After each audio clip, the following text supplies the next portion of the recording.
several items on the agenda to support resolutions to support various activities. Welcome to the community room to those of you in person, and welcome online to those online. If there are problems with audio, just for those online, just speak up and we'll try and deal with it in the room here. Go to Board of Supervisors, committees and subcommittees are subject to the Alaska Open Meetings Act as found in Alaska Statute 44.62.310 and Anchorage Municipal Code 1.25 public meetings. Girdwood Board of Supervisors operates under the Girdwood Public Meeting Standards of Conduct. I will call this meeting to order at 7:01. My name is Mike Edgington. I'm co-chair and land use supervisor. And in the room to my left is Guy Wade, Fire Department Supervisor. And online, members introduce themselves. Amanda? Amanda Sassy, Road Supervisor. Roads and Utilities, sorry. Thank you. And Brianna, are you there? I am Brianna Sullivan, Parks and Recreation Cemetery Supervisor. Excellent. And Jennifer Wingard is excused absent tonight due to conflicts. Does anybody have any disclosures?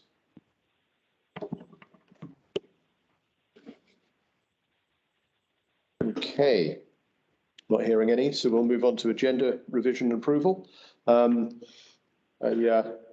Entertain a motion to approve tonight's agenda. This is Brianna. I move to approve tonight's agenda. Okay, Brianna, and did you second? I'll second that, yeah. And Guy seconds. Okay, we'll do it by voice vote. All those in favour? Aye. Aye. Okay, it sounds unanimous. A couple of quick announcements. Public is encouraged to ask questions and provide comment. Please raise your hand either in person or virtually and wait for it to be acknowledged. To help discussions stay productive, please direct your comments to the board rather than other members of the public. Keep your comments focused on the business under discussion and be respectful of everyone's opinions. The Municipality of Anchorage and GBOS quarterly meeting was rescheduled and it's now on Monday, May the 23rd at 4 p.m. as a hybrid meeting. Next, we'll dive into the agenda. First item is for GBOS to consider a resolution of support to the American Rescue Program Act funding to replace the culvert under Ruan Road. Kyle, do you want to talk to this? Sure. So the Assembly or the Municipality of Anchorage is receiving the second bucket or trough of money from the American Rescue Plan Act. And so the Assembly right now is considering how to spend those funds. And the funds are, as you can see here, just over $57 million. And in part of consideration, the mayor did submit a proposal or basically a resolution of ways the funds could be spent for the act, from the act. And one of those projects was the Ruan culvert replacement down there. So to put in a permanent fix, what we were able to get in last fall after the storm was a temporary fix. It's not a fish passage culvert. And it's not really to specs for flood mitigation if we were to have another flood event. And so really what needs to be put in there is a box cement culvert that can protect the sewer pipe that runs above and provide a nice fish passage down below. And so we're looking at $2 million to do that project. And so the mayor did propose that to the Assembly. And through a work session at the Assembly, they did set up a process for applying for the funds.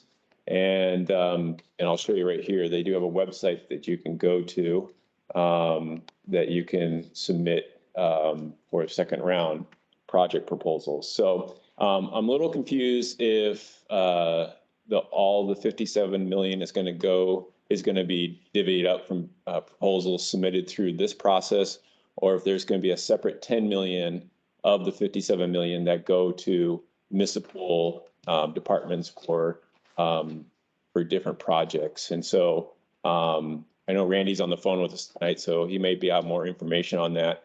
But what I'm asking of the board tonight is to pass a resolution of support encouraging the Assembly to grant the funding for the $2 million to Girdwood, because we really consider this a major economic and infrastructure critical project, as that Ruane culvert gives us passage to the waste treatment plant, the solid waste services, and the industrial park where all our road maintenance equipment is parked out of, and then many other industrial businesses down there in that area. So we're hoping it may be funded through this, and it would also be a good portion for Girdwood, as majority of this funding is going to probably go to the Anchorage Bowl, where there's many services and the majority of the population is. So that's what we're looking for tonight. Okay. Any questions from the board members? Guy? Yeah, so the mayors, they put out the $2 million originally, and that was based on our cost, and then what's the total cost of the replacement?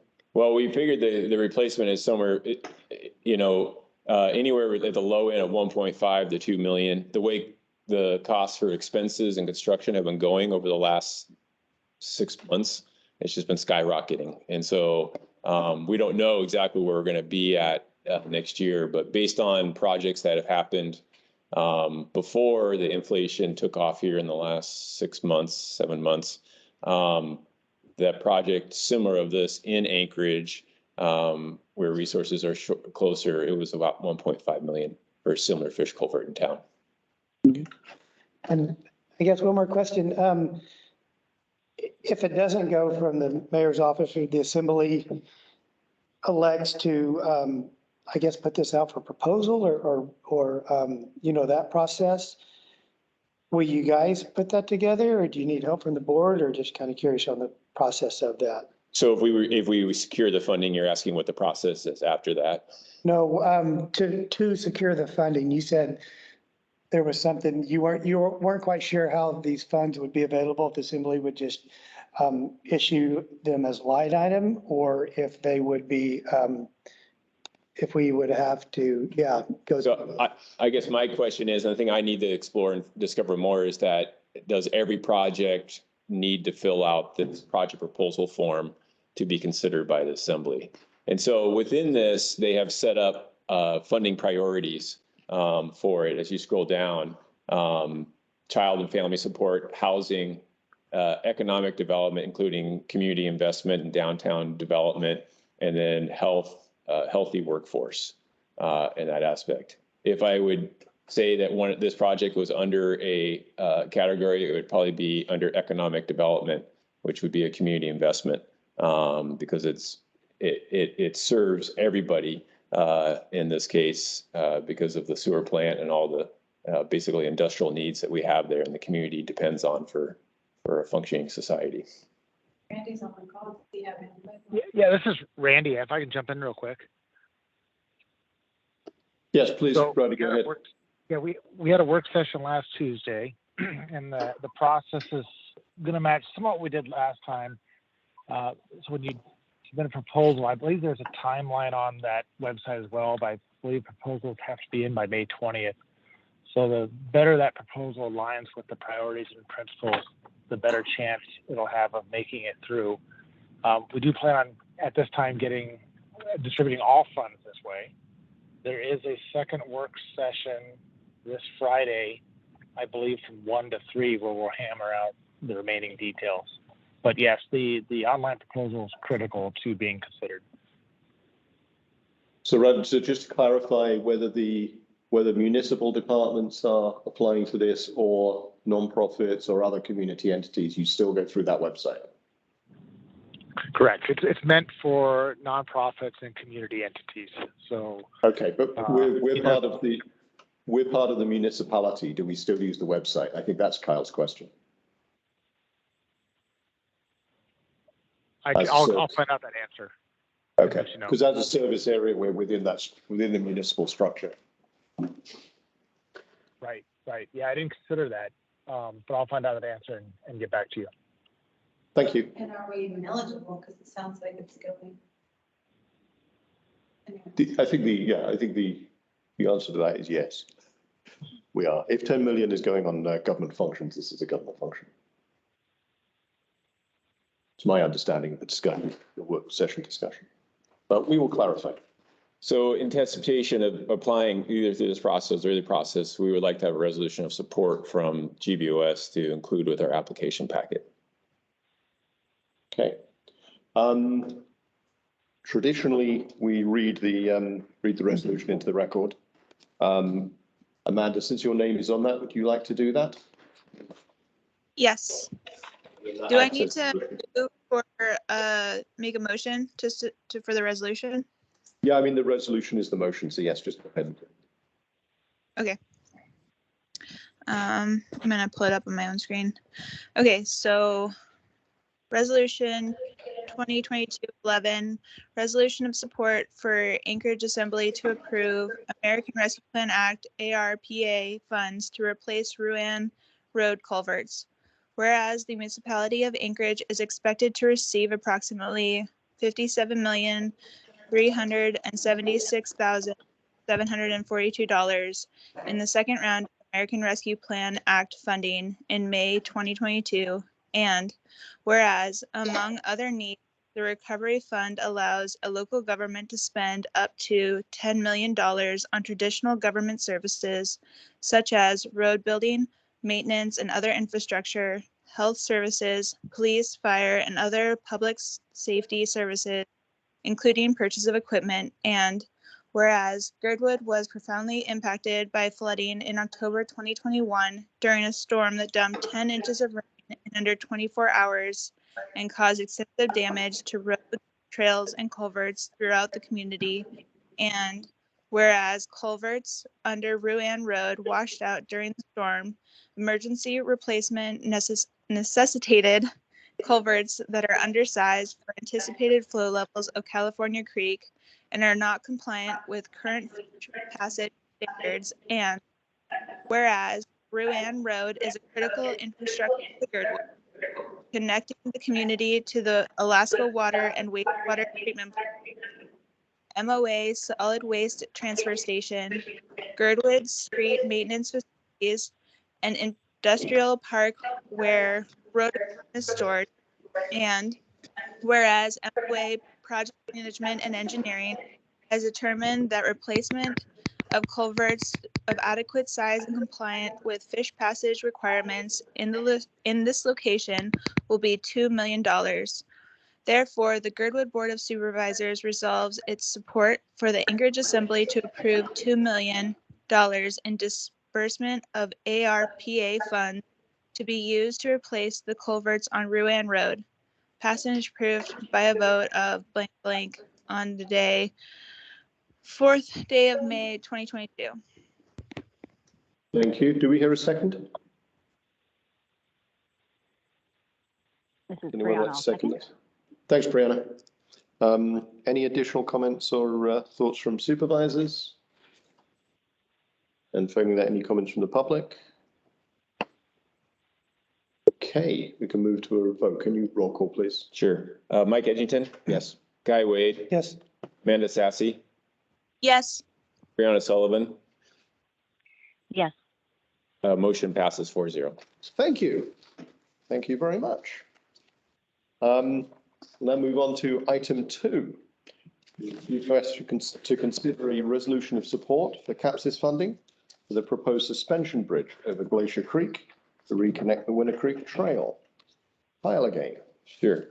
So with this, we learned late last week that the State of Alaska House capital budget that they're proposing includes $1.2 million for the Glacier Creek suspension bridge that would replace the hand tram.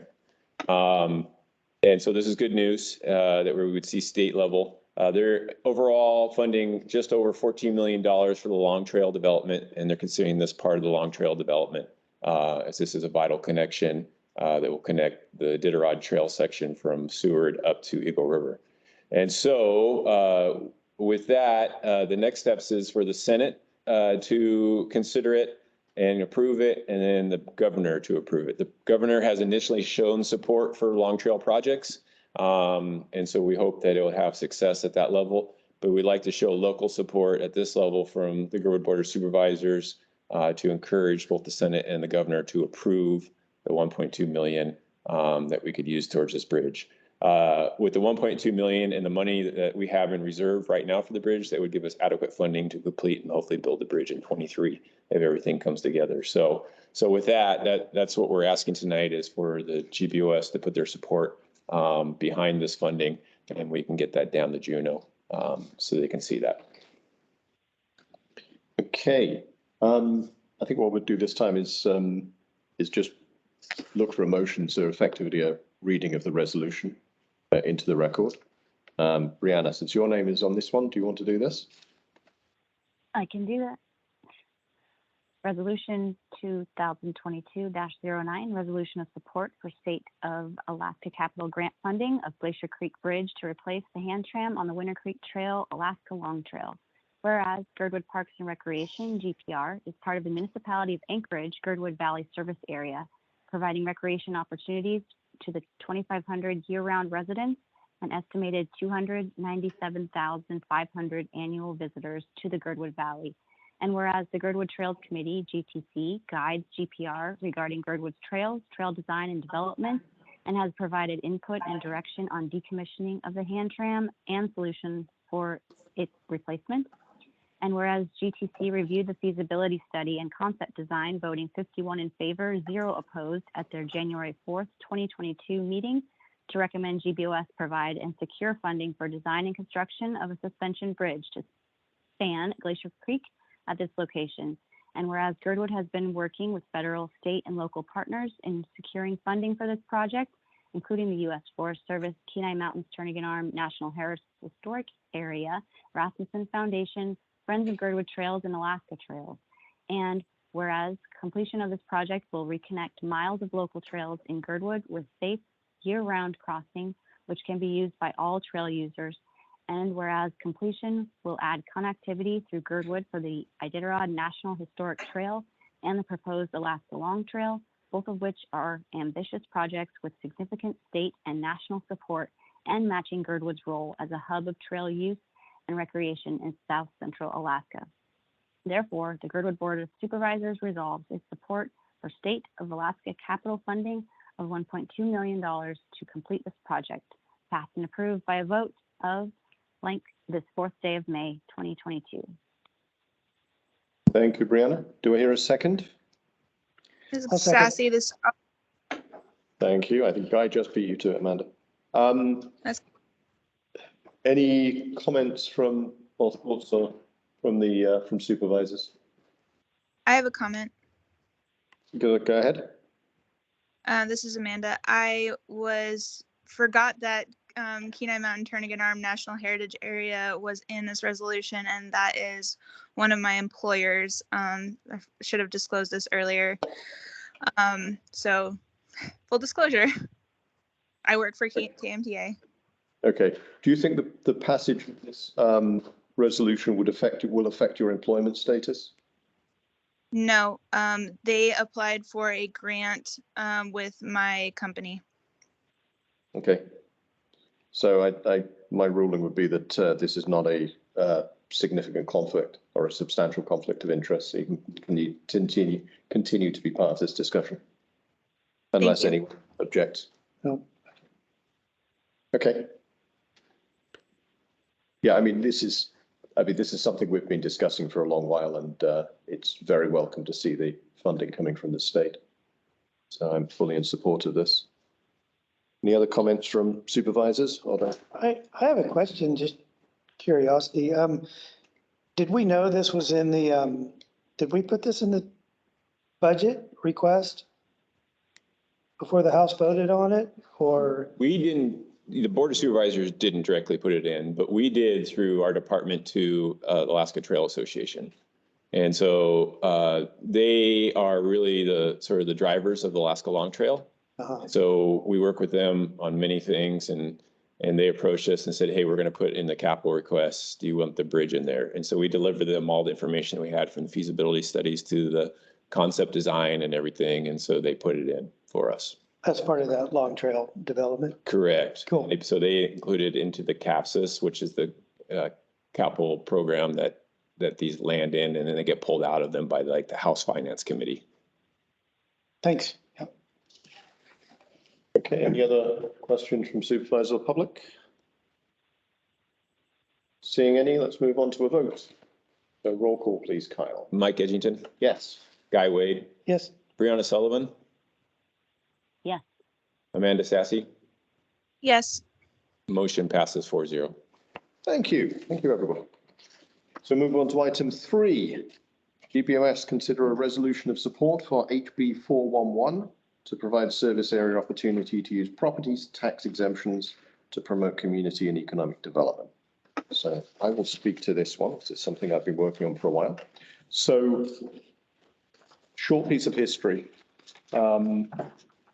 Last summer, there was a change in municipal code, and it brought to light that several years ago in 2017, when the state passed, it was called Senate Bill 100 at the time, but the state passed a bill to make it easier for municipalities to create tax exemptions for economic development. There were fairly restrictive rules before that, and they opened up the rules to make it more useful. But they, at the last minute, they slipped in one phrase, which means that service areas with an elected board can't make use of these tax exemptions, even if they wanted to. It was put in there to prevent service area boards from effectively losing tax income when they relied on it. But it was written in such a way that there was no choice. Even if a service area board wanted or supported the tax exemption, it couldn't apply. And this has caused this potentially causes some problems. It causes issues around anchorage in a few different spots, but it's particularly problematic in Girdwood since our taxes are basically just service area plus school district. So HB 411 just changes the rules, changes the code, changes the statute slightly. So it says that rather than banning any tax exemptions in service areas with an elected board, municipalities can create tax exemptions, but the board has a 30-day or 60-day window to object and veto it if they so choose. So it means that service area boards still can't have this tax exemption imposed on them against their will, but if they're supportive of it, it can still go ahead. We don't necessarily have anything in front of us that would make use of this, but it means there's a tool for economic development that can be used in Girdwood if this passes. If it doesn't pass, we cannot use that tool in Girdwood. And there are obviously specific types of economic development in Girdwood that we may want to do in the future, or we may want to incentivize in the future. So this kind of, in itself, it doesn't really make any difference, except it opens up the possibility in the future for using some of these tools, but it also gives us the power to veto them if the Assembly, for example, tries to do a tax incentive, which tries to do a tax exemption, which we do not support in Girdwood. So it's, I see it as only positive, but I'm somewhat biased because I have been working on this for a while. So I can either take questions now from anyone or read this into the record as a motion. I suppose I should normally hand over the chair to Brianna if I'm going to read it into the record. If anyone has questions, I'll take the chair if you're ready. Yeah, why don't you take the chair? And I guess I can ask a question after the fact. I do have a question. well, if you ask it, why don't you ask it now? No, Okay. go ahead and then I'll answer it. Yeah. So it goes to the Assembly, or the Assembly can create these tax exemptions. Is it a case-by-case basis? Is it typically tied to a certain service that would give this exemption? So the most recent example where so first of all, this resolution is about a state action. So the state is going to, HB 411 is a change in state law. There would then have to be a corresponding change in municipal code to reflect that. And then in the future, we could make use of it. The last tax exemption, which is, it's not relevant to us, but the last tax exemption a bit like this was around transit areas. So the Assembly passed an ordinance which applied a tax exemption for development of rental apartments if they were right next to one of the existing transit ute routes. So affecting the people mover routes. So they created this sort of geographic area and said if you build new apartments there for rent, you don't have to pay taxes on those developments or the new developments for a certain number of years. So that's a kind of example of something that's being done. But with the current state law, you could not do that for a bulk of the taxes in Girdwood. So while we don't have any specific project in front of us, this would give us the potential of using that tool in the future, whereas now we do not have that use of that tool. So the assembly would set those parameters and then we would have an opportunity to agree or disagree. Yes. After the fact. Yes. Okay. Or the GVSA portion of taxes raised here. Great. It's kind of, it's inside, but it's a very detailed inside sort of legalistic thing, but I think it'd be useful. I will read this into the record if that's okay, Brianna. Yes, there are no other questions. And thank you, Guy, and thank you, Mike. Okay, so resolution 2022-10, resolution of support for House Bill 411. Whereas Girdwood has several economic development needs, including but not limited to building additional commercial property and office space and provision of adequate attainable cost housing to support a local workforce. And whereas time-limited tax exemptions are one of the tools available to municipalities to encourage economic development. And whereas in 2017, the 30th Alaska Legislature passed SB 100, which modified Alaska Statute 29.45.050M to broaden the options for municipalities to provide property tax exemptions for economic development property.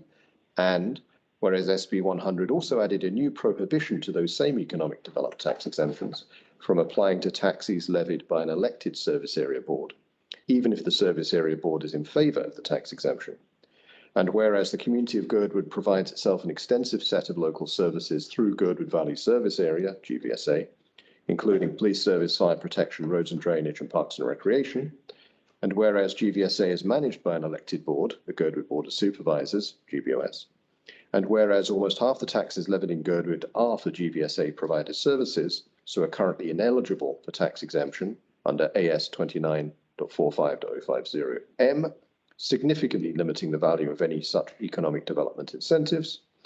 And whereas the 32nd Alaskan Legislature is currently considering Bill HB 411 to allow tax exemptions on economic development property in service areas with an elected board, with a mechanism for that elected board to pass a timely veto to the application of the tax exemption within the service area if those so decide.